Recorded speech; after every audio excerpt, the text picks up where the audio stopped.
દેશના મહારાષ્ટ્ર બાદ ગણેશ ઉત્સવની ઉજવણી ગુજરાતમાં ભવ્ય રીતે થતી હોય છે। તેમાં પણ સુરતની વાત કરીએ તો કદાચ મુંબઈમાં પણ એટલા ભવ્ય રીતે ગણેશ આગમન નહીં થતા હોય તે રીતે સુરતમાં આગમન કરી બાપાનું સ્વાગત થતું હોય છે। ત્યારે સુરતમાં 6 મહિના અગાઉથી જ ગણેશ પ્રતિમાનું બુકિંગ જોવા મળી રહ્યું છે।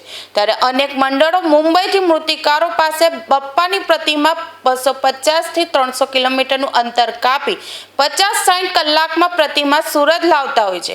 તેને ધ્યાનમાં રાખી હવે મુંબઈના મૂર્તિકારો સુરતમાં મંડળોને ધ્યાનમાં રાખી પોતાનું વર્કશોપ શરૂ કરી રહ્યા છે।